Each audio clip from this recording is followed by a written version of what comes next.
Me es grato de poder darles la bienvenida primero a ustedes como asistentes, participantes de este taller, y a nuestras autoridades y personalidades invitadas que nos van a hacer favor de impartirlo, al taller Manejo Situacional de Riesgos y Seguridad del Paciente, Durango 2023. El antecedente el antecedente histórico pues para la impartición de este taller es motivado por la situación trágica que hemos estado viviendo en estos últimos 4 o 5 meses debido a la cuestión de la meningitis. Realmente no es el enfoque del taller solucionar o darnos alguna receta para poder enfrentar esta crisis, sino revisar y darnos herramientas para poder seguir realizando nuestras prácticas anestésico-quirúrgicas y de enfermería, como en este caso que hay personal de enfermería invitados a este taller, y que nuestra práctica sea más segura, que podamos formar un trabajo en equipo en donde todos sepamos qué hacer, así como cuando tenemos un paro cardíaco, ya sabemos qué personaje tiene que tomar el tiempo, otro preparar medicamentos, el otro dar la RCP, etcétera, etcétera. En este taller vamos a aprender estrategias de cómo hacer las cosas y cómo no hacer otras cosas. Entonces, hoy tenemos como invitados y como ponentes para este taller a nuestras siguientes personalidades. Nos acompaña el doctor Enrique Hernández Cortés. Él es el presidente de la Federación Mexicana de Colegios de Anestesiología, el cual junto y en colaboración con el doctor Carlos Martínez Ortiz, presidente de nuestro Colegio de Anestesiólogos de Durango, y con la gran participación y la coordinación del doctor Gerardo Prieto Hurtado, son quienes han hecho posible tener este taller aquí en nuestra ciudad. Y asimismo, para darle más fuerza, tenemos también al doctor Raúl Carrillo Esper, académico de nuestro país, con infinidad de publicaciones científicas. Él es médico internista, anestesiólogo e intensivista con una larga trayectoria. Además también fue el coordinador académico de la Federación Mexicana de Colegios de Anestesiología. Así también tenemos de invitado al doctor Juan Carlos Tinoco Favila, jefe de infectología del Hospital 450 de nuestra ciudad, que también nos va a hacer favor de participar. No ha llegado, seguramente llega más tarde el doctor Luis Ruano, neurólogo. No lo veo. Ay, ya estás escondido, canijo. Bienvenido Luis. Y la cereza del pastel, junto a otros 2 académicos, investigadores científicos mundiales de fama mundial y con gran trayectoria, está el doctor Paul Barash, anestesiólogo también y dedicado prácticamente a la investigación en seguridad en medicina. Entonces, pues bienvenidos todos, y me voy a permitir pasarle el micrófono al doctor Carlos Martínez Ortiz para abrir el taller, y enseguida nos dará la inauguración el doctor Enrique Hernández Cortés. Muchas gracias.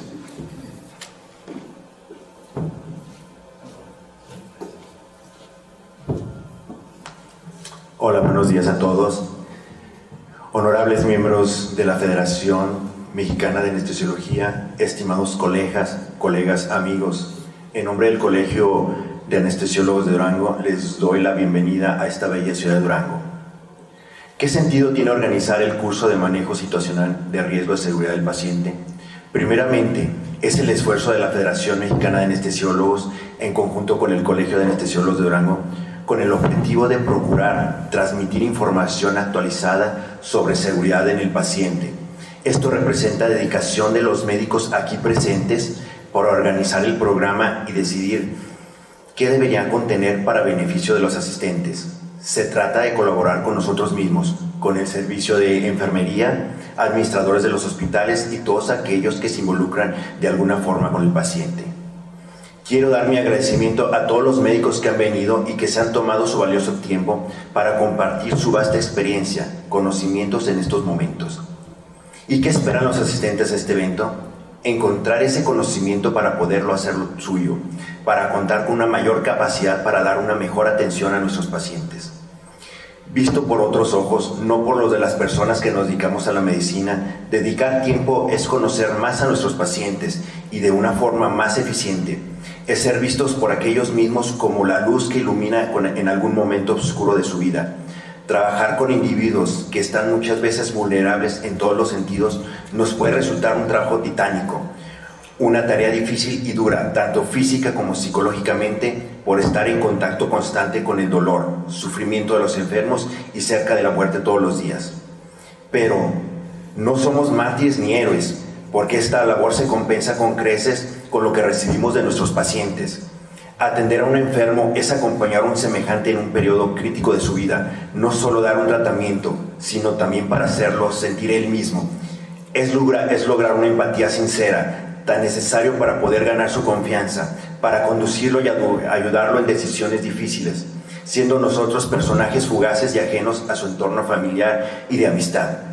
Pero reconocer y ser testigos del reordenamiento de los valores personales que experimentan nuestros pacientes en ciertas condiciones nos enriquece, nos sensibiliza para ser buenas personas y médicos. Eso es lo que se estriba en brindar una mejor atención. Pues de esto se trata organizar este curso, más que una simple información con fecha de caducidad. Gracias.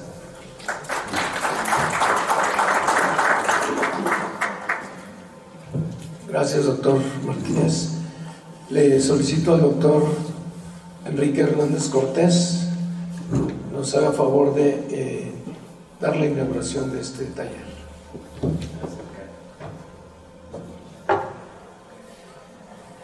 Buenos días, compañeros.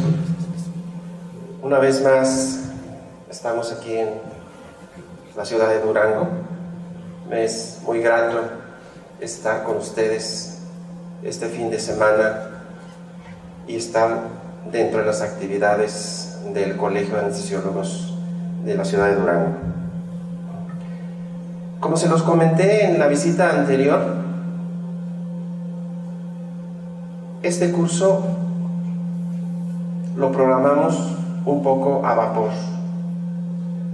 Lo programamos con el doctor Gerardo Prieto, un poco rápido, pero sin embargo estamos seguros que va a ser un curso de muy alta calidad. Tenemos excelentes ponentes que nos van a acompañar a lo largo de este fin de semana, algunos presenciales, otros vía virtual, pero la calidad de los ponentes es increíble. Cuando ocurren este tipo de accidentes en cualquier ciudad, en cualquier sitio, inmediatamente nos dimos a la tarea de formar un comité de seguridad en anestesia dentro de la federación. Hablé con el doctor Gerardo Prieto, aceptó de muy buena gana estar al frente y representar este comité de seguridad, y muy atinadamente decidimos hacer un curso en la ciudad de Durango. Este fin de semana que vamos a trabajar en este curso aquí, no venimos a buscar culpables. No se trata del curso de buscar culpables de ninguna manera. Venimos a aprender todos de cuáles pueden ser las causas más probables de lo que ha ocurrido en esta ciudad. Nuestra misión, de ninguna manera, es tratar de buscar algún personaje que sea culpable. Queremos aprender de los errores, si es que se cometieron errores, pero queremos aprender para que esto no se repita. Ustedes saben perfectamente bien que la catástrofe que ha ocurrido es única a nivel mundial.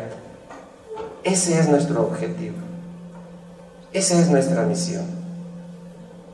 Descubrir cuáles fueron las causas que llevaron a esta situación para que no se vuelvan a repetir ni en México ni en ninguna parte del mundo. Todos este fin de semana vamos a aprender muchas cosas interesantes, y con la calidad de ponentes que tenemos seguramente va a ser muy confortante lo que aprendamos este fin de semana. Quiero agradecerle al doctor Gerardo Prieto el esfuerzo que ha hecho para traer a Durango esta calidad de ponentes. Por supuesto, a los dos profesores locales, al doctor Juan Carlos, al doctor Luis. Muchísimas gracias, doctores, por apoyarnos con sus grandes conocimientos sobre esta crisis que está ocurriendo o que ha ocurrido. Tenemos y vamos a tener en el transcurso también del día excelentes ponentes nacionales. Tenemos al doctor Raúl Carrillo, vicepresidente de la Academia Nacional de Medicina. Y también quiero decirles que hablé con el doctor Uria Guevara, que está designado por la Academia Nacional de Medicina en la área de anestesiología, que también ha expresado el apoyo para todos los médicos de Durango. Es decir, la Academia Nacional de Medicina también está al frente, preocupada y ocupada por lo que está sucediendo aquí. En el transcurso del día llegarán los abogados del bufete jurídico de la Federación, llegará nuestro representante, el doctor Dávila, de la parte médico-legal, y también va a estar con nosotros en este curso. Así es que yo creo que este curso va a ser único e irrepetible.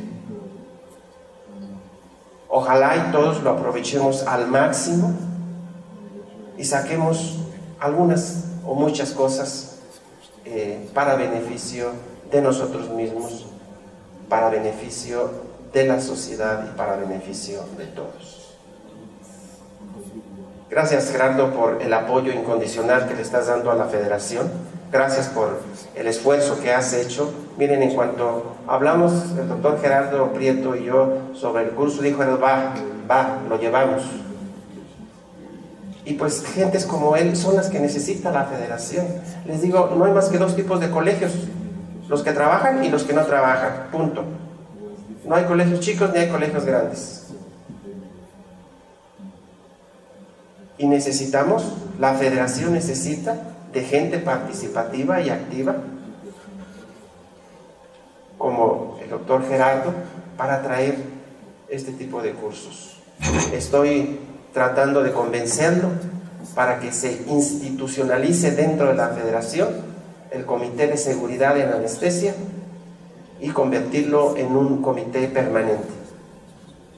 Así como hemos logrado EVA, y a 8 o 10 años de EVA hoy está bien posicionado, también queremos posicionar e iniciar trabajando en lo que es seguridad en anestesia dentro de la Federación. Y el día de mañana que podamos tener un Congreso Nacional de Seguridad en Anestesia. Dicen que todas las crisis son buenas y son malas, pero dentro de lo bueno es el inicio de un nuevo proyecto dentro de la Federación. Y pues qué mejor que esté representado por gentes inquietas y entusiastas como el doctor Gerardo. a nuestros profesores internacionales. Paul Barach, muchísimas gracias por estar con nosotros este fin de semana en esta ciudad. Entendemos el entusiasmo que ha puesto el doctor porque viene de Chicago, para estar con nosotros, y ha dejado pues sus actividades rutinarias para estar con nosotros este fin de semana sin un solo centavo que nos vaya a cobrar. A distancia agradezco a las dos autoridades que se van a conectar vía internet, que bueno, Gerardo lo va a explicar, pero son autoridades de primer nivel a nivel mundial en seguridad, fuera y dentro de la anestesiología. Así es que, compañeros anestesiólogos, mis mejores deseos porque este curso sea altamente fructífero, y si ustedes me permiten, vamos a pedirles que se pongan de pie un segundo para declarar inaugurado las actividades. Así es que hoy, viernes 20 de enero del 2023, en la ciudad de Durango, y siendo las 8 de la mañana con 52 minutos, declaramos formalmente inauguradas las actividades de este curso de seguridad en anestesiología dentro de la Federación Mexicana de Colegios de Anestesiología y dentro del Colegio de Anestesiólogos de Durango. Muchísimas gracias, bienvenidos todos.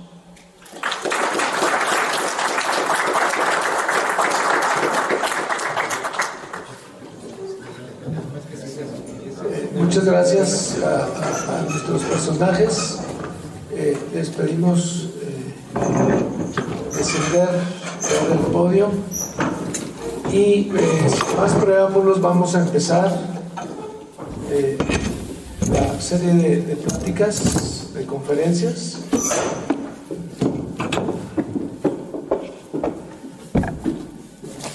Iniciando con el doctor. ¿Es suyo?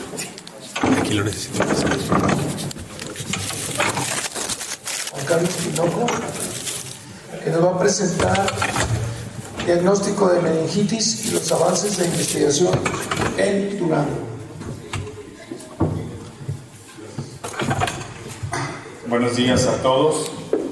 Quiero, pues, en primer lugar agradecer la invitación para presentarles lo que tenemos hasta este momento de información sobre el brote de Fusarium que ha ocurrido en la ciudad de Durango, y también agradecer esta oportunidad de compartir esta información tan relevante para los colegas anestesiólogos.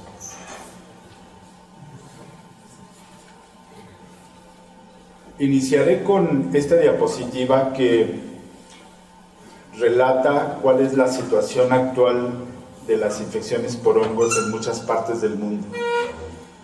Primero, estos hongos oportunistas son una causa cada vez más frecuente de infecciones nosocomiales. Ese es un concepto muy importante. La otra cosa es que tienden a ser estos microorganismos tienden a ser resistentes a los medicamentos que tenemos actualmente disponibles. Por lo tanto son muy difíciles de tratar, y los medicamentos que actualmente tenemos disponibles tienen eventos adversos muy importantes, tanto en el hígado como en el riñón. Algo muy relevante en estos brotes es que los reservorios de estos hongos son muy difíciles de identificar.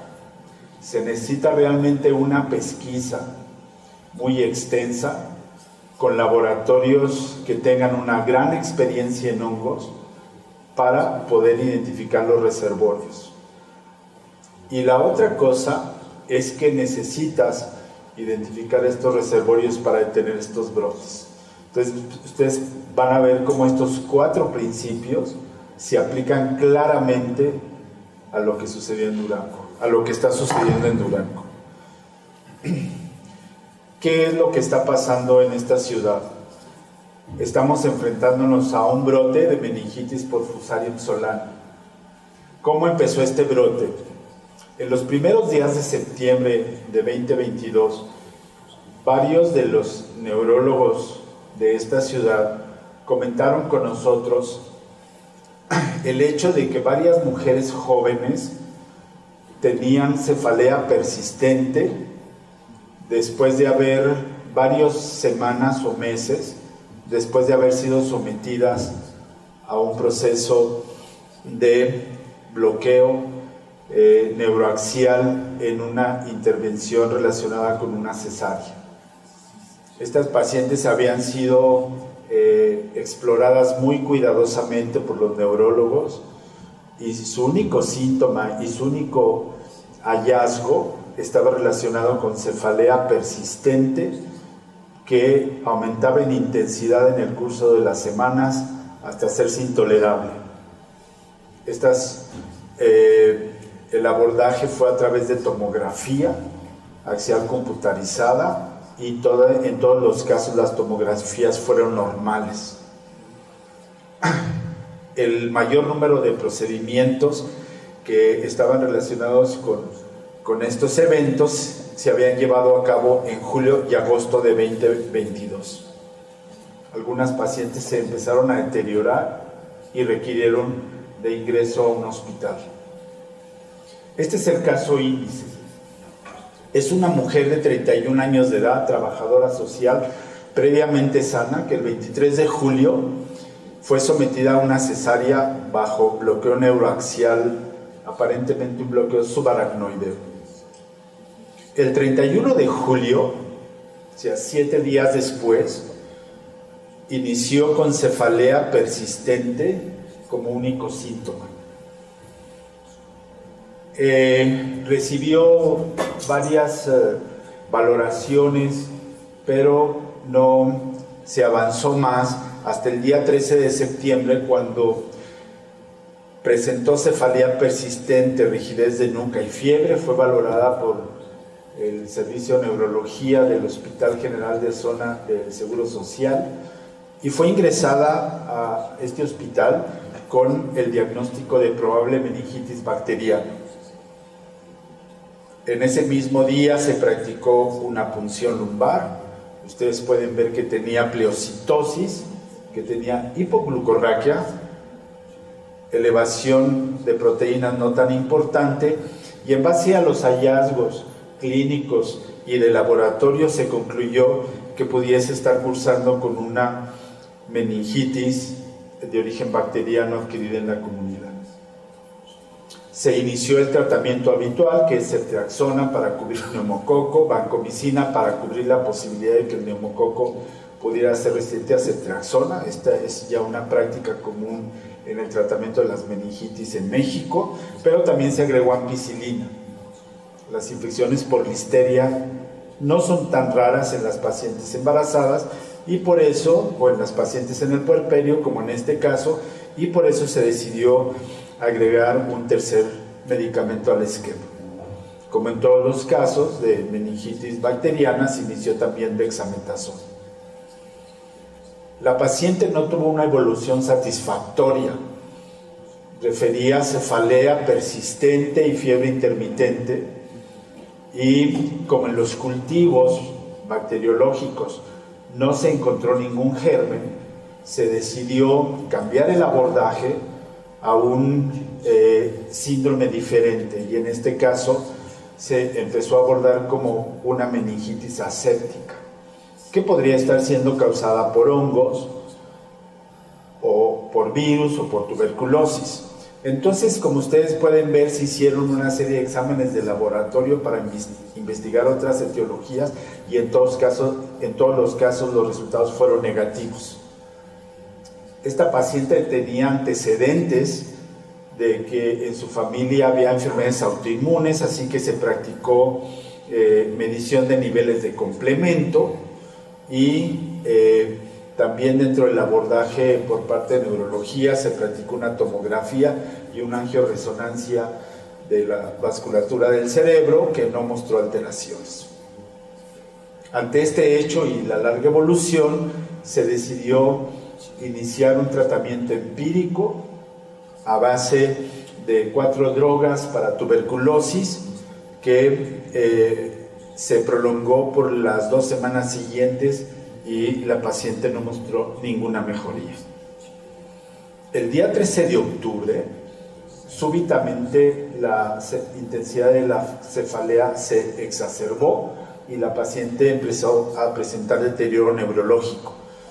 En una tomografía se encontró que tenía una hemorragia subaracnoidea y en los días siguientes, en las semanas siguientes, desarrolló hidrocefalia que ameritó una ventriculostomía. Como es habitual en el seguro, los pacientes son canalizados a instituciones de tercer nivel. En este caso, la paciente fue trasladada a la ciudad de Torreón. Estuvo hospitalizada del 6 de noviembre al 24 de noviembre y en ese periodo nosotros nos comunicamos con este hospital para decirles que ya teníamos el agente etiológico. Para el 9 de noviembre ya habíamos logrado aislar en el laboratorio de microbiología del Hospital Materno Infantil una colonia de un hongo que fue identificado como Fusarium solano. Nos comunicamos con ellos y en los días siguientes se inició tratamiento con voriconazol intravenoso y anfotericina B-liposomal. La paciente presentaba deterioro neurológico importante, su evolución fue hacia el deterioro y falleció posteriormente el 24 de noviembre de 2022. Algo interesante es que del Hospital del Seguro de Torreón mandaron líquido cefalorraquídeo a un laboratorio de referencia en los Estados Unidos. Ya post-mortem recibimos el reporte de que la PCR para Fusarium del líquido cefalorraquídeo fue positiva y que el cultivo para Fusarium también fue positivo. Este hallazgo fue post-mortem y ya muy tardío. Este es el primer caso del 13 de septiembre, pero el 5 de octubre ingresó al Hospital Materno Infantil una paciente que tenía meningitis aséptica. En las 2 semanas siguientes ingresaron 7 pacientes con las mismas características. Estas pacientes fueron atendidas, 5 de ellas en los hospitales de la Secretaría de Salud, especialmente en el Hospital Materno Infantil, porque eran pacientes en el puerperio tardío. Y también empezaron a recibir pacientes en el Hospital de Zona del Seguro Social. Todavía para este momento no sabíamos qué estaba pasando. Los comentarios sobre estos casos los hacíamos en los pasillos con el doctor Ruano, con la doctora Cano, con otros neurólogos el doctor Dinael Beltrán, con el doctor Castruita, pero todavía no teníamos un panorama muy claro de qué era lo que estaba pasando. Pero el 1 de noviembre en el Hospital Materno Infantil fallece la primera paciente en la Secretaría de Salud. Entonces allí ya tuvimos una reunión formal, el doctor Ruano y un servidor decidimos dar aviso a las autoridades de salud, alertarlos sobre que algo estaba pasando, y el 2 de noviembre nos reunimos todas las instituciones del sector salud locales para analizar lo que estaba pasando. Junto con los epidemiólogos iniciamos una pesquisa bajo una definición de caso que empezamos, o que nos permitió empezar a determinar de dónde venían estos pacientes y qué era lo que estaba sucediendo. Lo que quedó muy claro en esa reunión es que las pacientes habían sido atendidas en 4 de los hospitales privados de esta ciudad. Analizamos la información de la Secretaría de Salud y del Seguro Social y del ISSSTE, y ningún caso había sido atendido en las instituciones públicas de la ciudad. Algo que llamó la atención el 7 de noviembre es que se presentó el primer caso en un hombre que había sido atendido en uno de estos hospitales y que tenía este cuadro clínico y que había sido sometido a un procedimiento ortopédico. No tenía absolutamente ninguna relación, obviamente, con ningún proceso obstétrico. El 9 de noviembre era un fin de semana y en el laboratorio de microbiología del Hospital Materno Infantil, que está a mi cargo, aislamos estas colonias blancas en una muestra de tejido que provenía de la primera paciente que falleció y a la cual se hizo autopsia y se hizo un análisis histopatológico intenso y también microbiológico. Ahí logramos aislar estas colonias cremosas, blanquecinas, características de un hongo. No tenemos en Durango métodos para identificación de hongos especialmente de este tipo, y entonces lo que hicimos fue enviarlo al laboratorio de microbiología del Instituto Nacional de Ciencias Médicas y Nutrición. La doctora Fernanda González nos llamó pues prácticamente al día siguiente para decirnos: lo que ustedes tienen es un Fusarium solani. En los días siguientes, en 2 muestras diferentes de líquido cefalorraquídeo de 2 pacientes diferentes, logramos aislar este hongo en estos especímenes. Entonces, para ese momento ya teníamos identificado el hongo en 3 diferentes pacientes y comunicamos a las autoridades de salud federales. Rápidamente se trasladó la COFEPRIS y todo su equipo a Durango, la Dirección General de Epidemiología, y empezamos a diseñar la estrategia para contención de este brote. Ante el hecho de que teníamos un hongo, que estaba en el líquido cefalorraquídeo, que estaba causando meningitis y que era la experiencia y lo que está publicado en la literatura prácticamente es muy poco, a través de la Dirección General de Epidemiología nos pusimos en contacto con el CDC.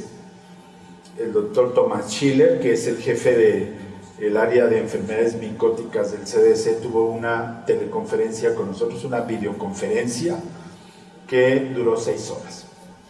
A las 3 de la tarde nos conectamos con él y durante 2 horas todos los clínicos estuvimos discutiendo con él cuál iba a ser el manejo o cuál debería ser el manejo de esta micosis basado en las concentraciones mínimas inhibitorias que ya teníamos en ese momento.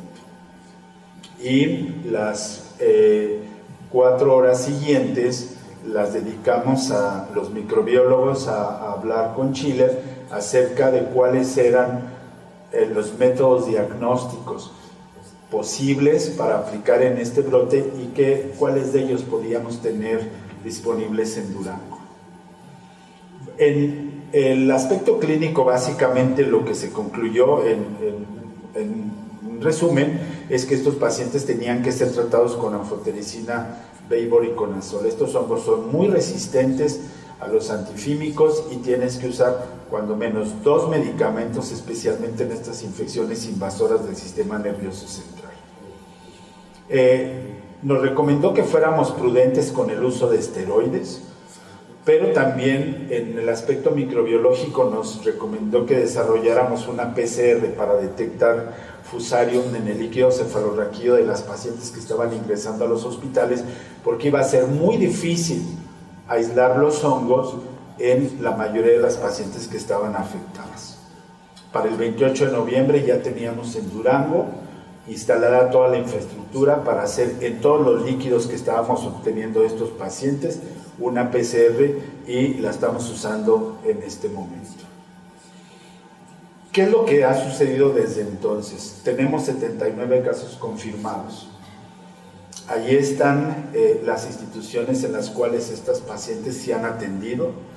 La mayoría de ellas las hemos atendido en el Hospital General 450, que como ustedes saben es un hospital de la Secretaría de Salud para atención de pacientes adultos. Lo que hicimos fue generar un área especial del hospital, acondicionarla con 40 camas para atender a estos pacientes.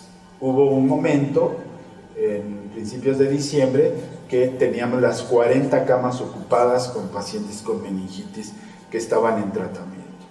31 pacientes han fallecido hasta el día de ayer y pues obviamente el número mayor de pacientes proviene de nuestro hospital porque es donde ha ingresado el mayor número de pacientes y donde han ingresado también las pacientes en condiciones más graves. ¿En qué personas sucedió estos eventos? Pues básicamente en mujeres en edad gestacional. Ustedes pueden ver que la mayor parte de los casos están concentrados en mujeres de 20 a 34 años de edad, aunque también hay niños. Tenemos 2 niños que fueron sometidos a procedimientos quirúrgicos en uno de estos hospitales relacionados con problemas de testículos. Un niño se hizo una orquidopexia y el otro se operó de una rotación de testículo, y personas de más de 40 años de edad que fueron sometidos a diferentes procedimientos quirúrgicos no relacionados con el área ginecobstétrica, sino con más bien procedimientos ortopédicos. Aunque la mayor parte de las pacientes afectadas habían sido sometidas a una cesárea.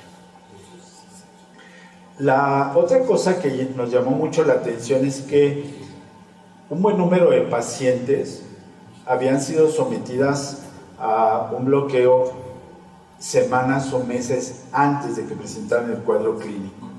Ustedes pueden ver allí cómo algunas de las pacientes se sometieron a riesgo en abril, ¿verdad? Algunas de ellas en julio, en agosto y septiembre, la gran mayoría de ellas, como mencioné al principio. ¿Por qué este periodo de incubación tan grande? Nuestra hipótesis es que a estas pacientes se les inoculó esporas de Fusarium, y las esporas necesitan mucho tiempo para generar el hongo, ¿de acuerdo? Entonces probablemente a eso se deba el periodo de incubación tan prolongado que observamos. La mayor parte de los pacientes se concentró en este hospital denominado Hospital del Parque, un número menor de casos en los otros 3 hospitales. Hasta este momento tenemos este número de defunciones. La mayor parte de las defunciones han ocurrido en personas que tienen entre 20 y 39 años de edad. Desafortunadamente tenemos algunas otras pacientes cuya evolución seguramente será fatal por las condiciones clínicas en las que se encuentran. Allí está la letalidad por hospital. Se realizaron 1.801 procedimientos en un periodo definido en los hospitales mencionados, y la mayor parte de los casos, como ustedes pueden ver, estaban confinados al Hospital del Parque, que es el que tiene la mayor letalidad.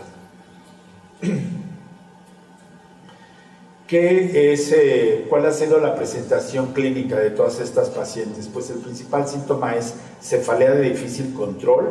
Algunas otras alteraciones que allí les menciono, como anormalidades visuales, encefalopatía, diplopia, ptosis, rigidez de nuca, síndrome medular y radicular. Algunas de las pacientes llegaron, 2 pacientes para ser precisos, llegaron con paraplegia, con una lesión en la médula espinal, sin afección cerebral o sin afección del sistema nervioso superior. Como mencioné, los periodos de incubación fueron muy prolongados. El inicio de las manifestaciones clínicas se pudo haber presentado hasta 2 meses después, casi 3 meses después la hospitalización, las complicaciones a los 3 meses y medio, y la mayor parte de las pacientes que fallecieron tenían 4 meses de evolución. Este es un análisis de líquido cefalorraquídeo de 6 pacientes diferentes para que vean cómo es muy diverso el patrón clínico de presentación. Lo que sí es muy constante es que todas las pacientes presentan hipoglucorraquia persistente. Esto lo hemos discutido con expertos, con el doctor Luis Ostrowski de la Universidad de Texas, y él nos dice que la hipoglucorraquia es un signo muy importante de inflamación del sistema nervioso central. Elevación de proteínas, no muy intensa, pero vean la pleocitosis, cómo varía desde 1938 células hasta 20 células. Recuerden que en el adulto, de 5 células para arriba ya es pleocitosis, pero también hay que mencionar que en el posparto, en el puerperio, algunas pacientes pueden presentar hasta 10 o 15 células como un fenómeno normal. ¿Cuál es el predominio de celular que hemos visto? También varía. En algunos casos predominan los mononucleares y en otros los polimorfonucleares, pero no observamos un patrón definido. ¿Qué resultaron en los estudios de imagen? Bueno, que los realizados al inicio fueron prácticamente normales, pero que en la evolución de estas pacientes se presentaron hemorragias subaracnoideas, infartos cerebrales e hidrocefalias como las principales complicaciones. Esta es una angiografía que me hizo favor de facilitarme la doctora Valencia. Es una paciente que se atendió con nosotros, en la que ustedes pueden ver cómo hay aneurismas fusiformes en la circulación posterior, ¿verdad? Muy característica de la vasculitis en la base del cerebro, y pues estas dilataciones es lo que se ha descrito en la literatura como aneurismas micóticos, que fueron descritos, como ustedes saben, inicialmente por bacterias, aunque se llamaron micóticos, aunque no eran producidos por hongos, pero en este caso llenan toda la definición de aneurismas micóticos que están descritos en la literatura desde hace muchos años. Les muestro algunas biopsias en las que se demostró que el tejido cerebral está infiltrado con hongos, el parénquima cerebral y las meninges también. Ahí están las estructuras clásicas de un hongo. Aquí está una tinción donde claramente se ve un hongo filamentoso, ¿verdad? Y el gran infiltrado a base de linfocitos y de astrocitos que se observa en esta muestra de tejido cerebral, donde se observan formas claras de hongos. Y esta es la médula espinal de la paciente que presentó, una de las pacientes que presentó paraplegia. Fue intervenida pensando que pudiera tener una tumoración o algún otro proceso, y en la biopsia encontramos hongos y llevó al diagnóstico de mielomeningoencefalitis por hongos. El protocolo que nosotros tenemos está muy detallado. Este fue un protocolo realizado por muchas personas que contribuyeron con sus ideas a definir una conducta que fuera uniforme tanto en el Seguro Social como en el ISSSTE, como con nosotros en el Hospital General de Durango. Pero básicamente lo que se concluye es que estamos usando como tratamiento antimicótico anfotericina y voriconazol junto con esteroides. Al día 17 de diciembre se habían identificado 1.800 pacientes que habían sido sometidos al riesgo, y entonces empezamos una pesquisa. Como ya tenemos la PCR en Durango, estamos haciendo punciones lumbares a todas las personas que fueron sometidas al riesgo. Hay algunos días que hacemos hasta 40 punciones lumbares. Se hace una tomografía previo, se analiza la celularidad, proteínas, la glucosa y PCR. A veces encontramos 2 pacientes positivas, a veces una, a veces ninguna, pero el número de casos ha ido aumentando conforme hemos hecho una pesquisa más amplia. Este es el abordaje que estamos haciendo en las pacientes sometidas a riesgo: una historia clínica y un examen físico completo, tomografía, análisis de líquido cefalorraquídeo, PCR para Fusarium solani y tratamiento en caso de que se encuentre alguna normalidad en los exámenes realizados. Quiero mencionar que la COFEPRIS vino con un gran equipo. Como ustedes saben, hicieron una análisis de todos los medicamentos que encontraron en ese momento en los hospitales, hicieron determinación, cultivos y búsqueda por PCR de hongos, incluyendo Fusarium solani. En ninguna de las muestras que ellos analizaron encontraron rastros de infección por hongos.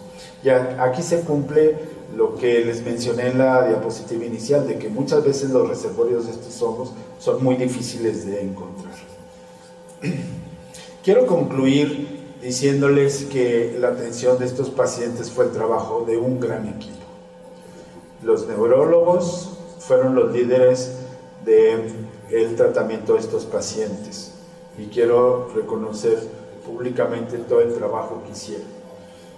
Los infectólogos ahí andábamos de pegostes, ¿verdad? Pero también participaron otros médicos, especialmente médicos residentes de medicina interna, internos de pregrado, enfermeras, enfermeros y mucho personal médico y paramédico que incluye técnicos, químicos, trabajadoras sociales que realmente dieron una muestra. Ustedes saben que el trabajo en equipo tiene que ser fructífero, pero es más fructífero cuando tienes un líder.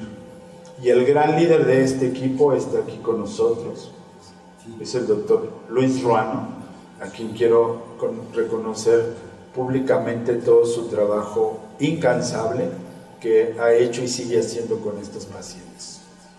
También quiero agradecer especialmente a la doctora Iracema Condo Padilla. Ella es la secretaria de Salud de Durango.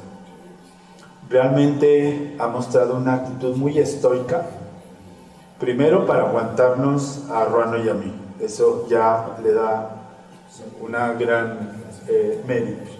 Pero ustedes saben que ha tenido que aguantar una gran presión por parte de los familiares de los pacientes, por parte de la prensa, por parte de las autoridades del gobierno local, pero sobre todo por parte de las autoridades federales. Realmente ha sido muy difícil lidiar con estas gentes que están ahora en las instancias federales. Ha sido realmente muy difícil. La doctora Condo nunca ha perdido la postura ni la templanza. También quiero agradecer a la doctora María Fernanda González Lar. Ella es la jefa del Laboratorio de Microbiología del Instituto Nacional de Ciencias Médicas y Nutrición. Ella nos ha asesorado en todo el aspecto microbiológico. El fin de semana pasado logramos aislar otro fusario en otra paciente que está hospitalizada y ella nos ha ayudado mucho a determinar muchos procesos que no tenemos disponibles en Durango. Y también al doctor Gabriel García Rodríguez, él es el titular de la Dirección General de Epidemiología. Gabriel vino con un gran equipo a Durango y de hecho pasó viviendo aquí en Durango 2 semanas y realmente su actitud fue de una gran cooperación, de una gran ayuda. El brote sigue. Recientemente tenemos diagnosticado otra paciente. El día de ayer otra paciente se deterioró, está en la unidad de cuidados intensivos. Su pronóstico no parece ser muy alentador. Entonces, seguimos con este problema. Es probable que se prolongue por muchos meses, ¿verdad? Y necesitamos seguir trabajando en esto. Muchas gracias.